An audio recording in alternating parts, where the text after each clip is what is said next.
তাই কইতাছি, আমার কাটা আঙ্গুলের ব্যথা কমতাছে না রে রফিক। আবার সারাক্ষণ খালি ঘুমাইলেই দুঃস্বপ্নে দিন আসে। দুঃস্বপ্নে মনে হয় আমার আঙ্গুলটা কাইটা দিছে। ঢাকা শহরের বড় বড় মাস্তান করে আমি দাম দেই না, আর ওই আমার এনে আঙ্গুলটা কাইটা দিছে। তুই শুধু আমার একটা কাম কইরা দিবি, যতক্ষণ পর্যন্ত আমি আমার প্রতিশোধ নিতে না পারতেছি ততক্ষণ পর্যন্ত আমার ঘুম হইব না রে ভাই। তুই আমার ছোট ভাই, তুই আমার এই উপকারটা কইরা দিস ভাই। আমি তোর কাছে আর কিছু চাই না, টাকা যা লাগে আমি পানির মতো দিব, তাও আমার এই কাটা আঙ্গুলের প্রতিশোধ আমি নিয়েই ছাড়বো রে ভাই। তুই আমার শুধু সুখবরটা দিবি, আমি শুধু সুখবরের অপেক্ষায় রইলাম।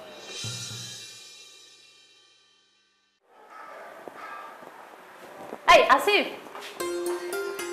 কিরে তুই এভাবে সেজে গুজে আছিস কেন? আজকে কি তোর বিয়ে নাকি? আরে না, আমার বিয়ে হবে কেন, বড় ভাইয়ের বিয়ে। হোয়াট? আর বিয়ে? বড় ভাইয়ের বিয়ে। ভাইয়ার বিয়ে? হ্যাঁ। কিভাবে, কার সাথে? এতদিন পর ভাইয়া আমাদের কথা রাখছে। ভাইয়া তার পছন্দের মেয়েকে বাসায় নিয়ে আসছে। সিরিয়াসলি? আরে হ্যাঁ, রাজা আর রামু গেছে কাজী অফিসে কাজী ডাকতে, আজ রাতেই বিয়ে।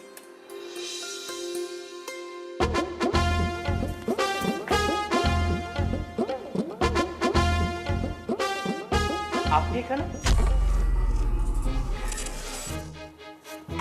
আসিফ,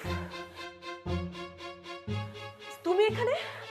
ও মাই গড আসিফ, আসিফ আমাকে এখান থেকে প্লিজ নিয়ে যাও। ওই যে কি কি কি নাম, এডিন, এডিন নামে সন্ত্রাসীটা আমাকে এখানে ধরে নিয়ে আসছে। আর কি কি কামামা আমাকে নাকি বিয়ে করবে, আমাকে নাকি দেখছে আমাকে। প্লিজ আসিফ তুমি এখান থেকে আমাকে নিয়ে চলো, সেভ করো আমাকে। আপনি কাকে সন্ত্রাসী বলছেন? আরে ওই যে এডিন, এডিন নামে সব বাজে বাজে লোকটা, ওই সন্ত্রাসী। সে তুমি তাকিয়ে আছো কেন?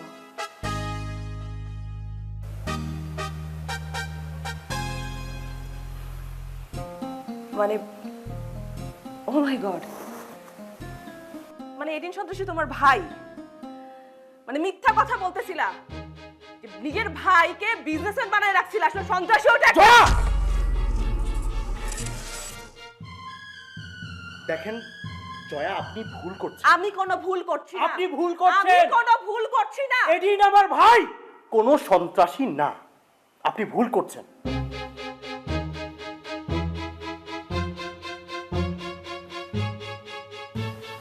আমি জানি আমাদের মধ্যে বয়সের পার্থক্য নেই, কিন্তু এটাও সত্যি যে ভালোবাসায় কোনো বয়সের সীমানা থাকে না। প্রথম যেদিন আমি আপনাকে দেখেছি সেদিন আমি আপনাকে ভালোবেসে ফেলেছি।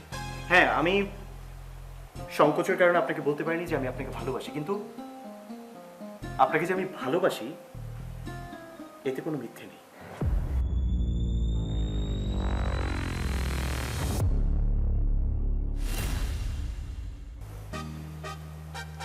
আমি তোমার চেয়ে বয়সে অনেক বড় এবং আমার ছোট বোনের বন্ধু তুমি। যারা জাস্ট আমার বেস্ট ফ্রেন্ড, অন্য কিছু না। কিন্তু আপনি? ও প্লিজ শাট আপ। আপনি আমার ভালোবাসার মানুষ, আমার প্রথম ভালো লাগার মানুষ। কিন্তু কিন্তু একটু আগে আপনি আমার ভাইকে নিয়ে যে কথাগুলো বললেন না, একদমই ঠিক হয়নি।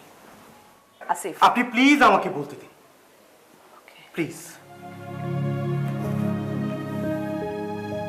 সেই ছোটবেলায় বাবা মা মারা যাওয়ার পর আমার বড় ভাই আমাকে, আমার ছোট বোনটাকে আঁকলে রেখেছে। আমার বাবা মা মারা যাওয়ার পর আমার ভাইয়াই ছিল আমার বাবা মায়ের মতো। আমাদের দুই ভাই বোনকে এতটুকু কষ্ট করতে দেয়নি কখনো। সবসময় বাবা মায়ের মতো আমাদেরকে আঁকলে রেখেছে, আমাদেরকে ছায়া দিয়েছে। আর সেই মানুষটাকে আপনি বলছেন সন্ত্রাসী? জয়া, আপনি শুধু আমার বড় ভাইয়ের উপরটাই দেখেছেন, কিন্তু ভেতরটা ছুঁতে পারেননি। আমার তার কিছু ছোঁয়ার ইচ্ছাও নাই। ভুল করছেন। আপনি যেদিন আমার বড় ভাইয়ের ভেতরটা ছুঁতে পারবেন না সেদিন আপনার কাছে কি মনে হবে জানেন? এই যে আপনার মতো ভাগ্যবতী নারী এই দুনিয়াতে আর দ্বিতীয়টি নেই।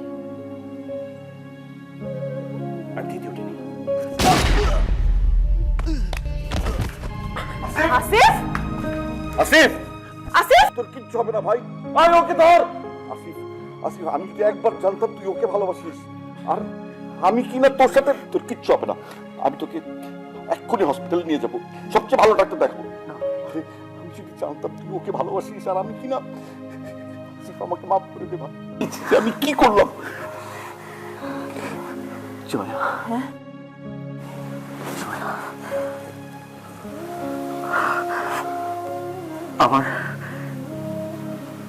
আমার ভাই আমাকে আর আমার ছোট বোনটাকে অনেক ভালোবাসে। এই পৃথিবীতে সবচেয়ে বেশি ভালোবাসি তোমাকে। আমাকে তুমি ক্ষমা করে দিও। আমার ভাইয়াকে পারলে সুখী রেখো। কিছু একটা করেন না কেন আপনি? আসিফ, আসিফ, আসিফ, আসিফ!